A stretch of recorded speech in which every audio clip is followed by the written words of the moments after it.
Mateus 6, 13.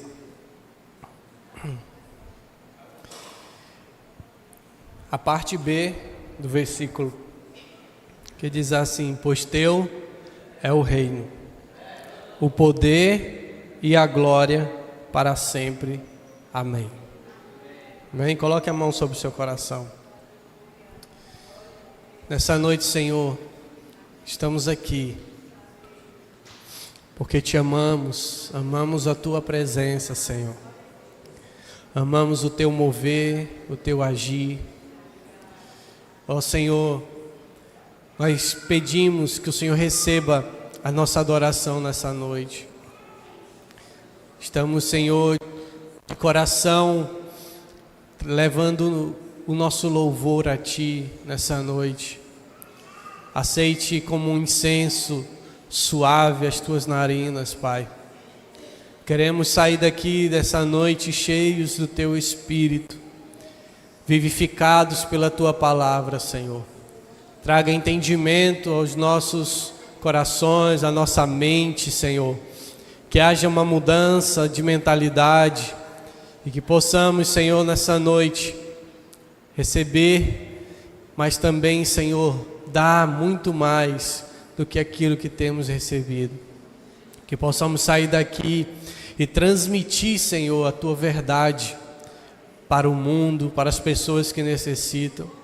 É para isso que estamos aqui, para recarregar as nossas baterias, para nos encher, para que possamos derramar sobre a vida de outras pessoas. Nós te pedimos, Senhor, em nome de Jesus. Amém e amém. Glória a Deus. Pode ficar à vontade de sentar no seu lugar. Pode pôr aquele fundo revival. Revival.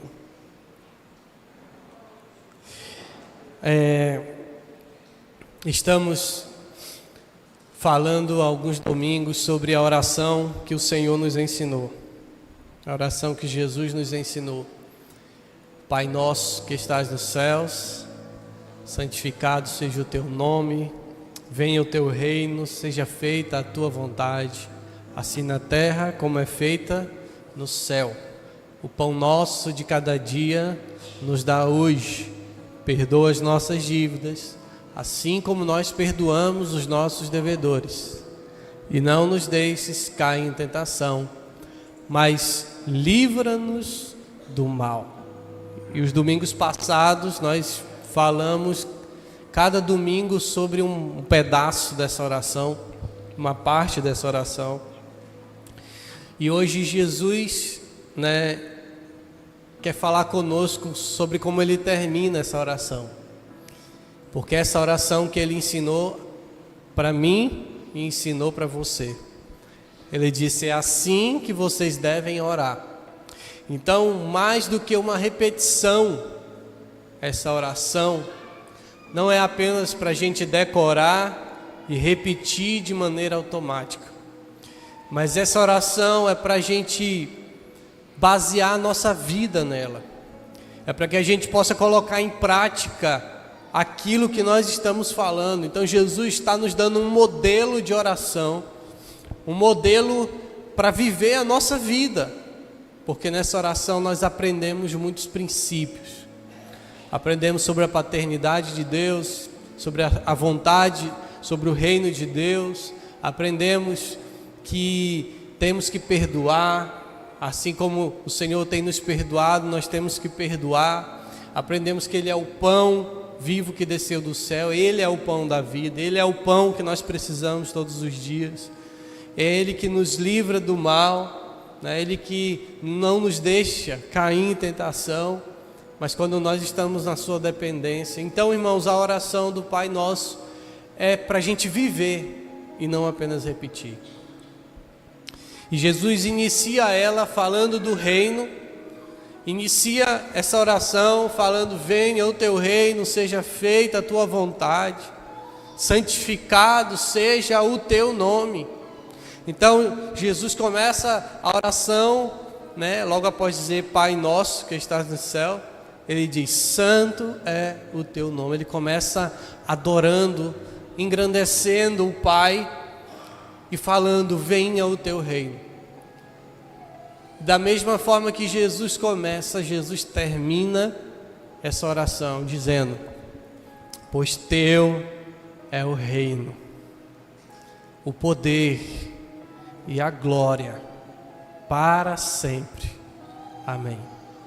Jesus termina esta oração novamente engrandecendo ao Pai, novamente em uma genuína adoração, expressando a sua rendição ao Pai, expressando a grandeza do Pai, expressando o reino do Pai. Irmãos, talvez seja esse final seja para nos lembrar de quem é que está no controle. Porque muitas vezes na nossa caminhada,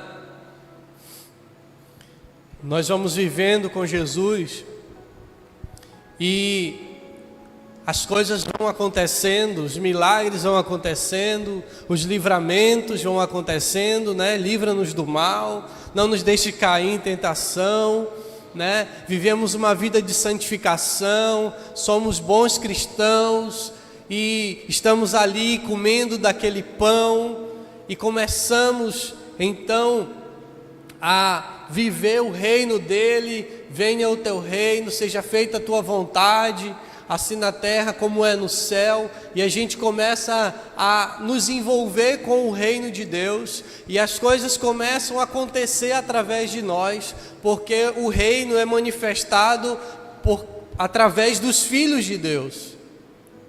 É assim que o reino se manifesta. Mas na nossa caminhada, em alguns momentos, nós começamos a achar que as coisas acontecem por causa de nós. Em algum momento na nossa caminhada, talvez depois de viver com Jesus, experimentar o que Ele faz, depois dele nos tirar da onde nós estávamos, limpar a nossa vida, tirar os nossos pés de um charco de lodo, nos colocar sobre a rocha, nos ungir, nos dar uma nova vida, nos tornar uma nova criatura. Então nós ficamos aperfeiçoados e começamos a desfrutar das bênçãos do Senhor, e as coisas começam a melhorar, a prosperidade nos alcança, e nós começamos a achar que tudo que está acontecendo é porque nós somos bons crentes, é porque nós estamos fazendo por merecer. Nós começamos a pensar em uma justiça própria, começamos a achar que as coisas estão dando certo porque eu estou fazendo a coisa certa, e não que a gente não deva, é o nosso papel. Na verdade, a nossa obediência é uma resposta de amor a Deus. Nós não devemos obedecer a Deus porque nós queremos alguma coisa dele.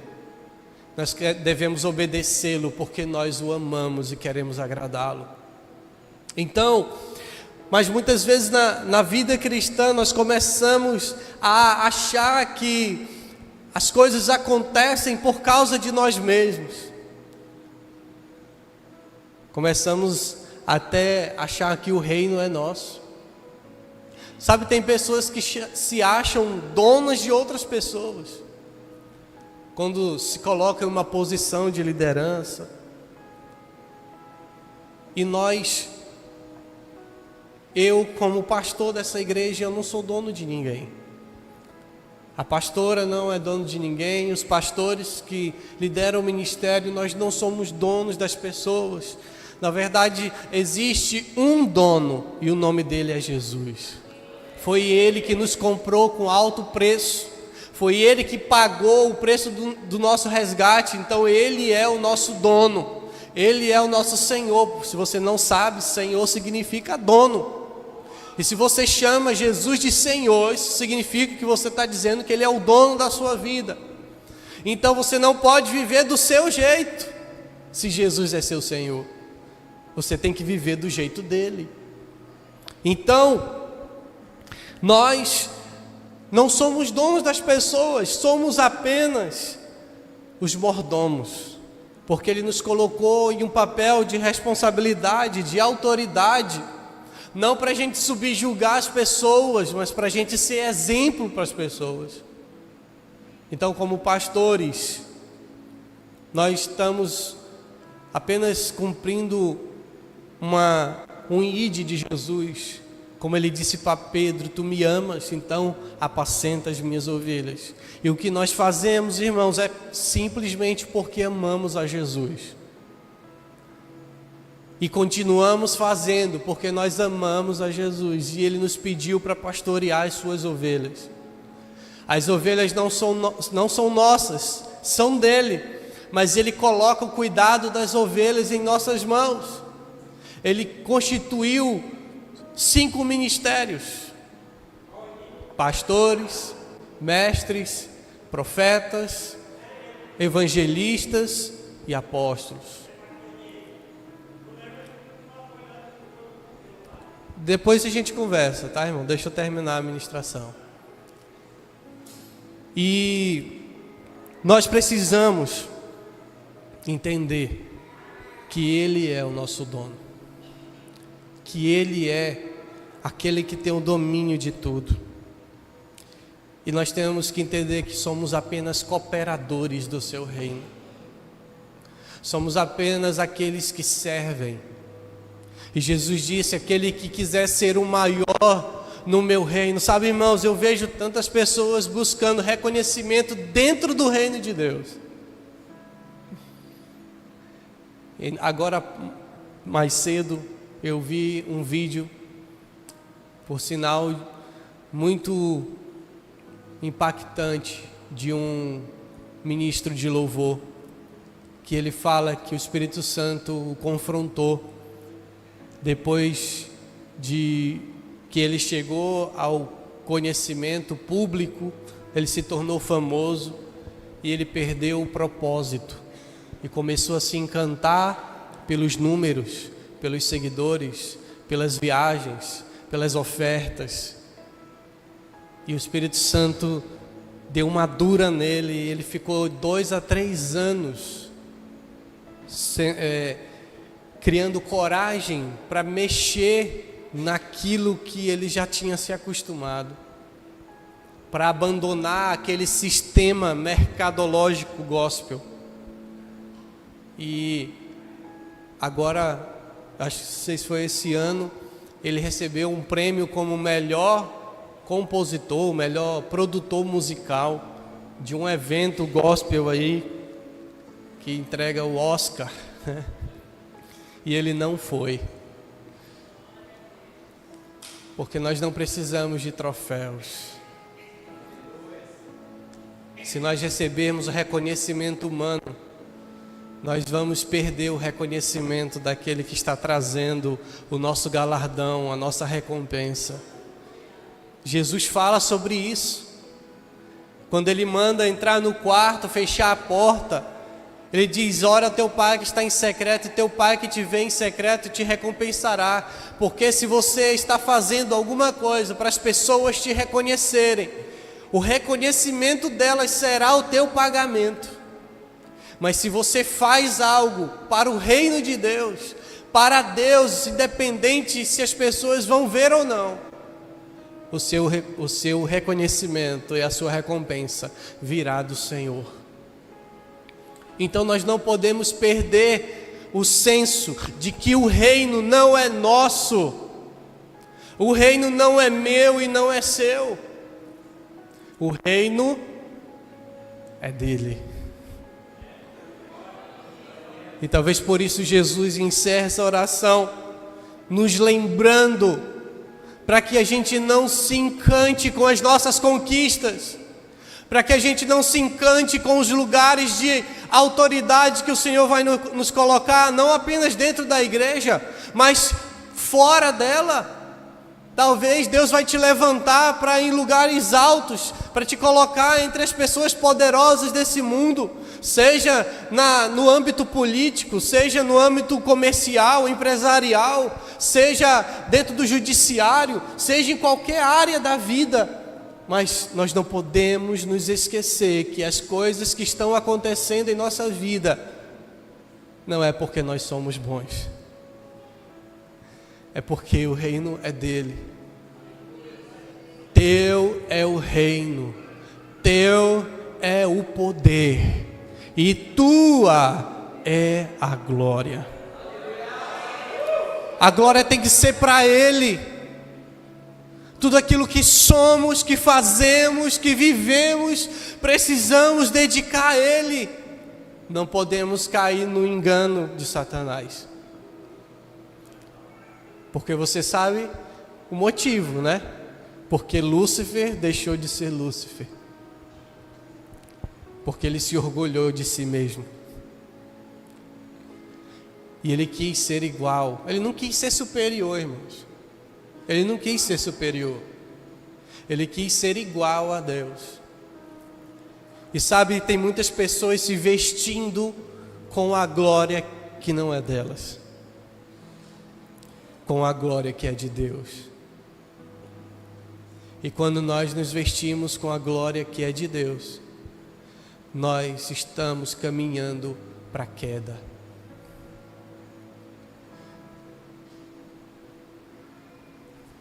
A Bíblia diz que aquele que se exalta será humilhado, mas aquele que se humilha será exaltado. Que o orgulho precede a queda. Então nós não podemos.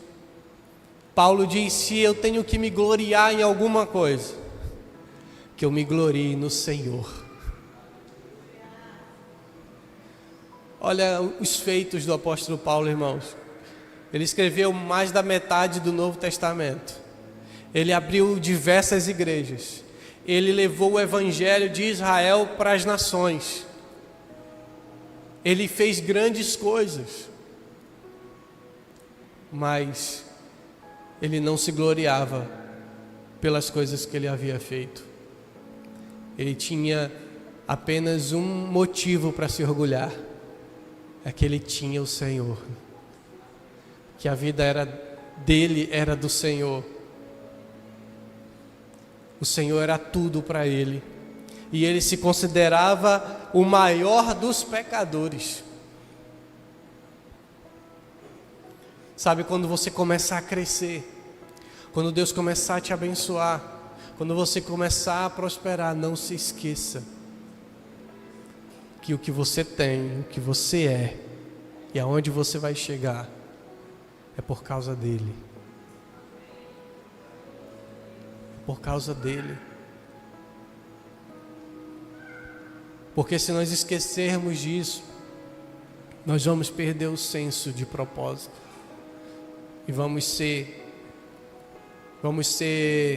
rejeitados. Saul foi levantado para governar sobre a nação de Israel. O povo escolheu ele, Deus encheu ele do seu espírito. Mas depois de muito tempo que Saul já era um rei conceituado, um rei próspero, um rei famoso, tinha conquistado muitas batalhas, Deus falou para ele: agora na próxima batalha você vai, destrói tudo, não traz nada. E ele começou a achar que as vitórias é porque ele era bom, ao ponto dele não obedecer à ordem de Deus e trazer os pertences daquela nação que ele guerreou. E a desculpa dele era para ofertar para Deus. Vou trazer os animais, vou trazer a riqueza porque eu vou oferecer como sacrifício ao Senhor. E ele mesmo foi lá e sacrificou e fez o trabalho que não era dele, que era o trabalho do sacerdote. E aí quando Samuel chega, ele diz para ele: o Senhor te rejeitou, Saul, porque você não obedeceu a sua ordem. Porque é melhor obedecer do que sacrificar. O pecado da desobediência é como o pecado da feitiçaria. Ele se tornou um feiticeiro porque não obedeceu ao Senhor. Por quê? Porque começou a achar que as coisas estavam acontecendo por causa dele. Irmãos, esse é o início da queda de qualquer pessoa.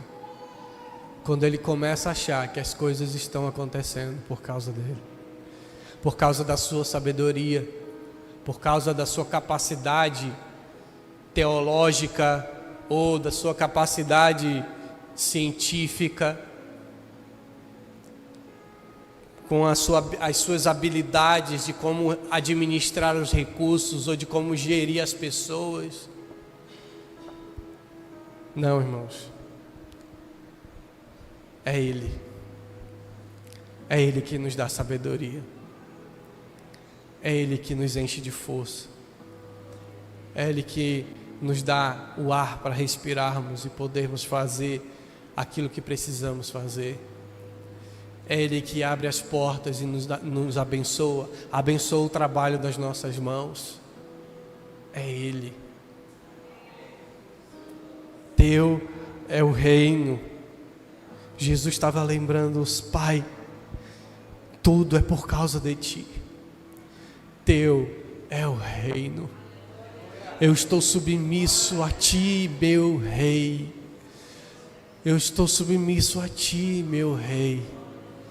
Teu é o reino. Teu é o poder. Ele é todo poderoso. Abra sua Bíblia em Salmo 93, nós vamos ver nesse Salmo o que Jesus está dizendo no final da oração do Pai Nosso. Salmo 93.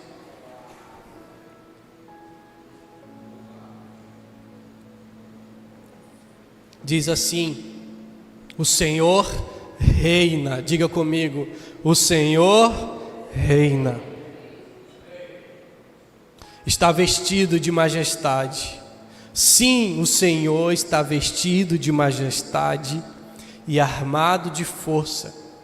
O mundo permanece firme e não será abalado. Teu trono permanece desde os tempos antigos. Tu existes desde a eternidade. Irmãos, o Senhor reina. O Senhor reina. E Ele reina não é do início do mundo. Ele reina desde a eternidade. Ele é o alfa e o ômega. Ele é o princípio e Ele é o fim. E na verdade essa palavra princípio, alfa e ômega, princípio e o fim, é para se aproximar de algo, mas na verdade ele não tem princípio. Ele não tem começo, ele sempre existiu. A nossa mente limitada não consegue compreender essa ideia, porque nós somos limitados. Mas Ele é desde a eternidade e continuará sendo. Durante toda a história da civilização humana, Ele sempre esteve no controle de todas as coisas. E hoje Ele continua reinando. Ele não perdeu o controle. Ele não perdeu o controle do Brasil, irmãos. Ele não perdeu o controle do mundo. Ele não perdeu o controle da sua vida. Talvez algumas coisas estão acontecendo na sua vida, mas Ele não perdeu o controle. Algumas coisas você está vivendo por culpa sua mesmo, por atitudes, escolhas erradas, e você atraiu coisas ruins para você. Mas outras, às vezes Ele está permitindo uma provação para te aperfeiçoar, para que você amadureça, para que você cresça, para que você desenvolva e esteja preparado para o propósito. Esqueceu que José teve que passar por tudo aquilo para poder estar preparado para governar o Egito. Então, não se desespere. Quando as coisas não estiverem como você gostaria, estiverem fora do seu controle, lembre que pode estar fora do seu, mas não está fora do controle dele, porque Ele continua reinando. Talvez nós não entendemos os planos e os propósitos de Deus naquele momento, não entendemos as dificuldades que passamos, mas logo ali na frente, quando nós olharmos para trás, nós vamos entender. E você vai falar: poxa vida, aquilo era para me treinar, aquilo era para me preparar, aquilo era para mim ter experiência, para me poder ajudar o fulano agora que está precisando de mim. Nós não podemos esquecer que o Senhor está no seu trono e que o mundo permanece firme e não será abalado até que Ele determine. O mundo vai acabar, o aquecimento global. Irmãos, o mundo vai acabar quando Ele fizer novos céus e nova terra. Aí esse mundo vai passar e um novo mundo Ele vai estabelecer. Ou você esqueceu que Ele abriu as comportas do céu e destruiu a terra com água? Mas está seca, meu Deus, está seca, está secando tudo, vai morrer tudo. Aí ano que vem chove, enche e começa a alagar tudo. E o povo fica sem saber o que dizer. Porque Ele tem o controle de tudo.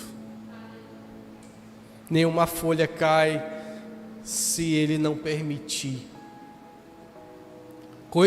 Pastor, mas por que coisas ruins acontecem?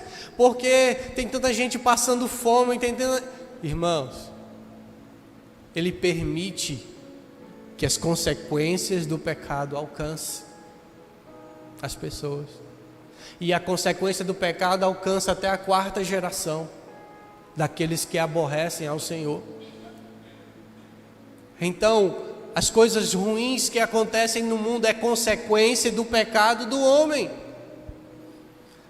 Ou você esqueceu que Ele criou o homem e colocou ele no jardim? O homem tinha tudo, mas o homem rejeitou o que Deus ofereceu.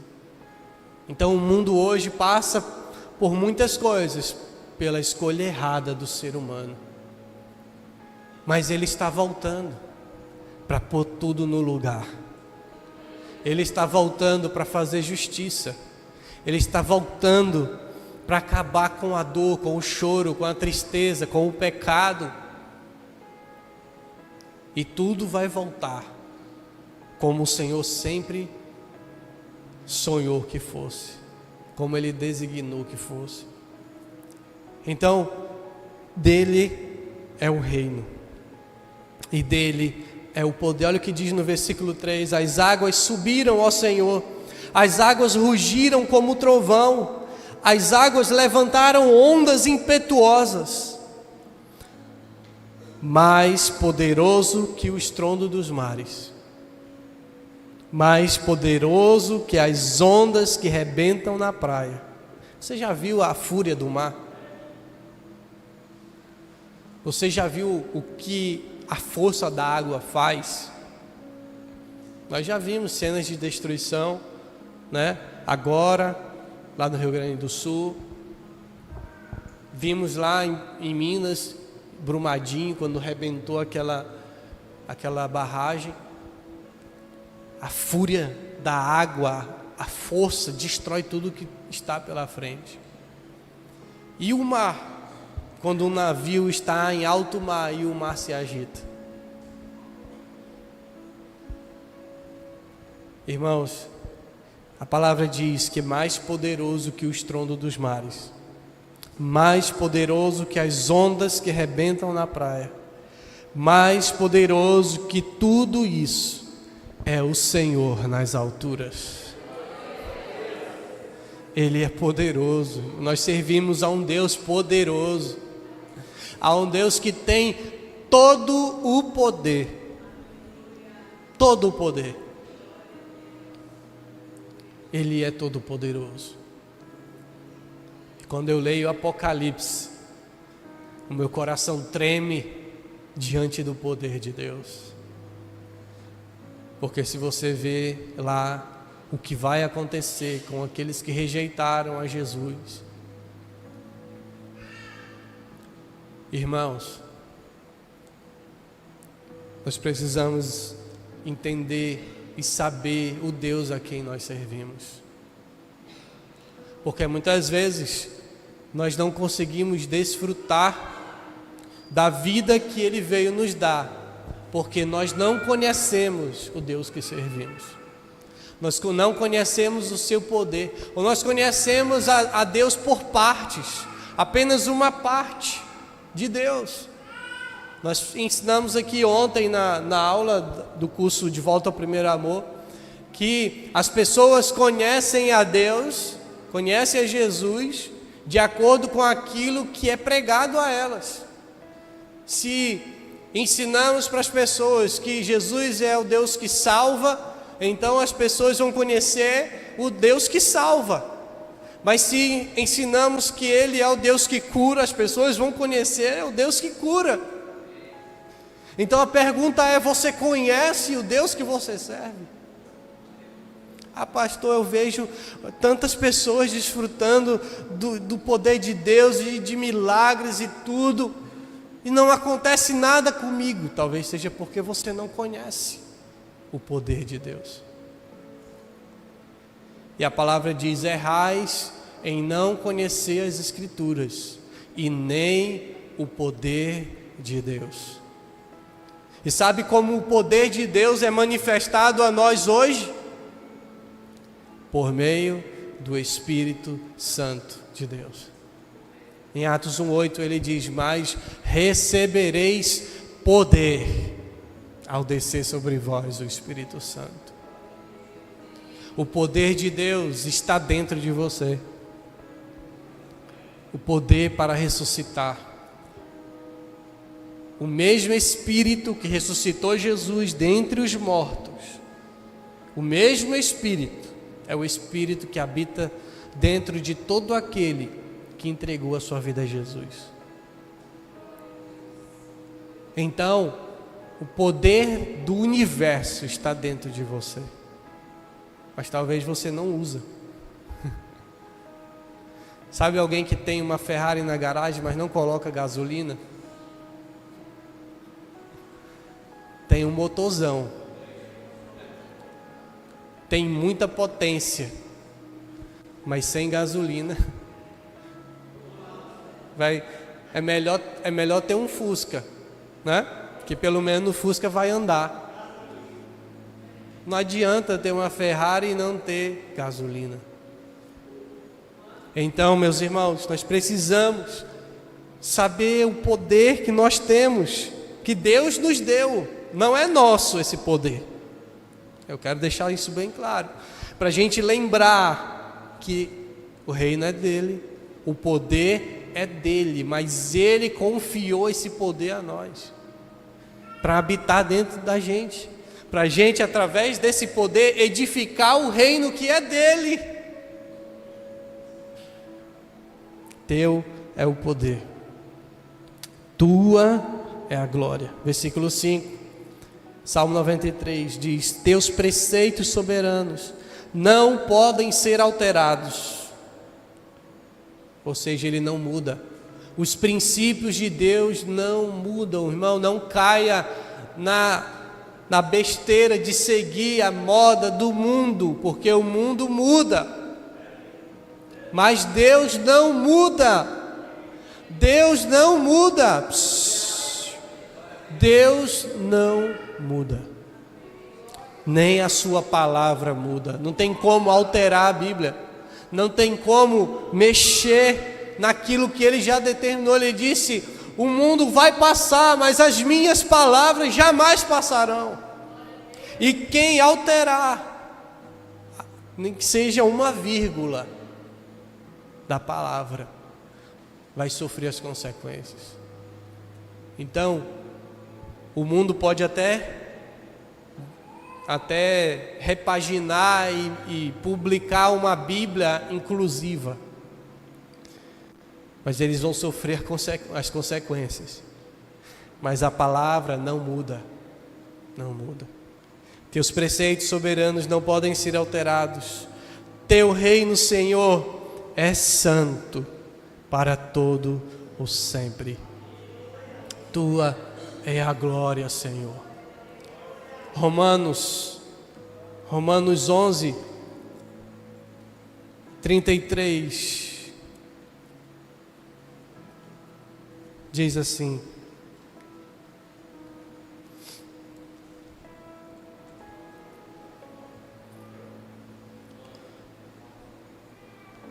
Romanos 11, 33, como são grandes as riquezas, a sabedoria e o conhecimento de Deus, é impossível entendermos suas decisões e seus caminhos. Pois quem conhece os pensamentos do Senhor, quem sabe o suficiente para aconselhá-lo? Quem lhe deu primeiro alguma coisa para que ele precise depois retribuir? Como é que a gente ousa negociar com Deus, irmão? Ah, Senhor, eu te dei isso, então o Senhor tem que me dar isso. Quem é que deu alguma coisa para Deus? Tudo que você tem, Ele que te deu. Nós apenas devolvemos para Ele. Nós não podemos aconselhar. Sabe quando a gente temos a ousadia de achar que os nossos planos são melhores do que os planos de Deus? Sabe quando a gente fica lutando contra Deus? Deus está falando para a gente fazer uma coisa, Deus está insistindo, falando: olha, seu propósito é esse, eu quero isso de você, e a gente fica insistindo em viver do nosso jeito, como se a gente achasse que os nossos planos são melhores do que o dele. Que ousadia nossa, irmãos. Nós podemos dar conselhos: Senhor, eu acho que se o Senhor me levar assim, e eu alcançar isso, e isso vai ser melhor para mim. É tolice. Quem sabe o suficiente para aconselhar a Deus? Ele diz: eu é que sei os planos que eu tenho a vosso respeito, planos de bem e não de mal, planos de dar o futuro que vocês desejam. Se vocês clamarem a mim, se vocês me buscarem de todo o coração, então eu me deixarei ser encontrado por vocês. Nós não podemos aconselhar e nem dizer para o Senhor o que é melhor para Ele fazer em nossas vidas. Não podemos negociar com Ele e achar que estamos dando alguma coisa para Ele, porque é Ele que nos dá tudo. Versículo 36, pois todas as coisas vêm dEle, existem por meio dEle e são para Ele. A Ele seja toda a glória para sempre. Amém. Todas as coisas vêm dele, existem por meio dele e são para ele. Por isso que tudo que nós fizermos tem que ser para a glória do Senhor, porque tudo é por causa dele. Sabe, irmãos, eu leio o Antigo Testamento, em tudo eu tenho visto Jesus. Toda a narrativa bíblica aponta para Jesus. Todas as festas apontam para Jesus, as festas judaicas. Todos os rituais cerimoniais na velha aliança apontam para Jesus.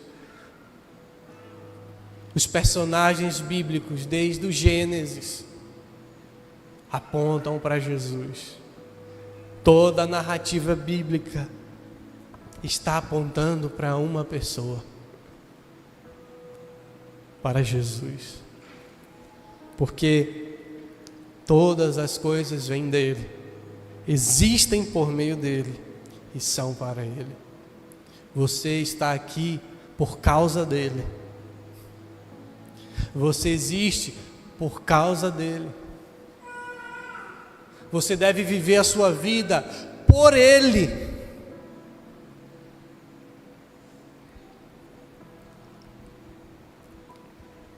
Porque tudo é para ele.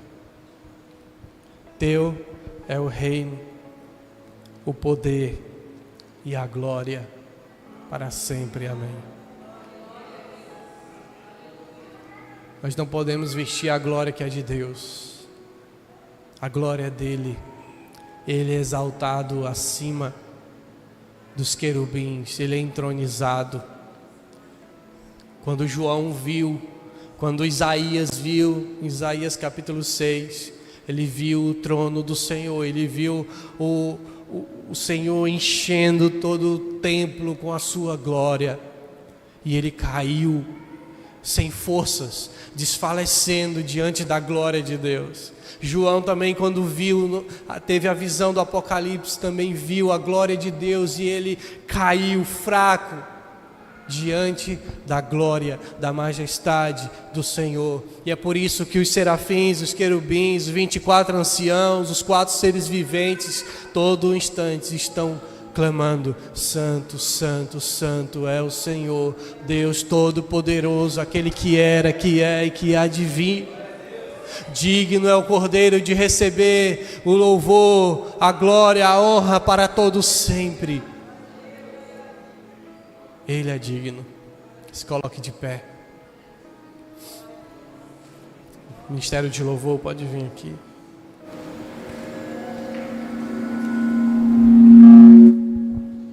Entenda e passe a viver a sua vida para Ele. Entenda que você chegou aonde chegou por causa dEle. Está onde você está por causa dEle. Você existe por causa dEle. Você está aqui ainda nesse mundo por causa dEle, para cumprir um propósito.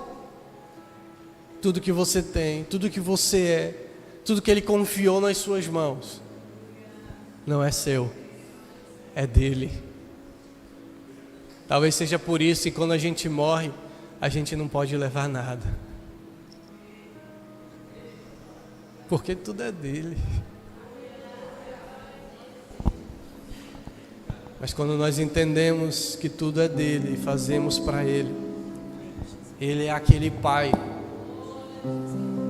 Sabe quando o filho diz assim: pai, o pai vai lavar o carro. E aí o filho diz assim: pai, eu quero te ajudar, eu quero lavar o carro com o senhor. E aí o pai, com todo amor, fala assim: tá bom, meu filho, vem me ajudar. E aí os dois começam a lavar aquele carro. E o filho mais atrapalha do que ajuda, né?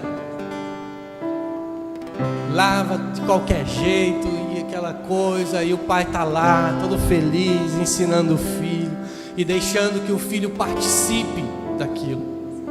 Mas no final, ele mais atrapalhou do que ajudou. Mas ele ainda sai contando vantagem. Mãe, eu ajudei o meu pai a lavar o carro. Nadinha. Quem foi que lavou o carro de verdade, irmãos? Foi o pai.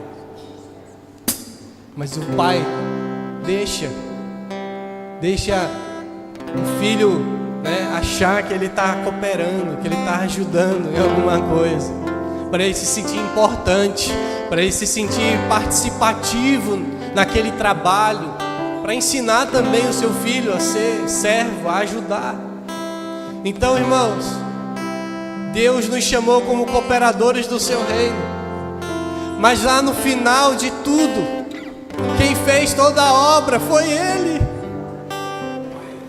A Bíblia diz que não fomos nós que o escolhemos. Ele nos escolheu para irmos e produzirmos fruto. Mas quem produz o fruto é Ele, porque Ele diz: sem mim vocês não podem fazer coisa alguma. Mas Ele permite que a gente participe, para a gente se sentir importante, para a gente aprender a servir. Mas no final, o trabalho é dele.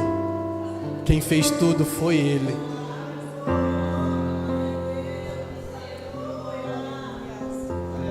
Aleluia, Jesus. Comece a reconhecer isso. Senhor, obrigado, porque tudo que eu sou, tudo que eu tenho, vem de Ti. Eu não sou merecedor, mas o Senhor me permitiu. O Senhor me abençoou com uma família abençoada, com um trabalho abençoado.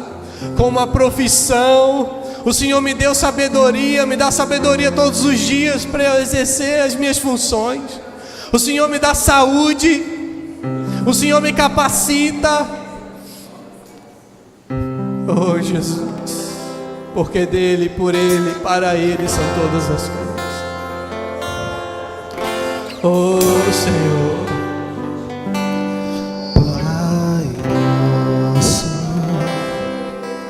dos céus, santo é o teu nome, teu reino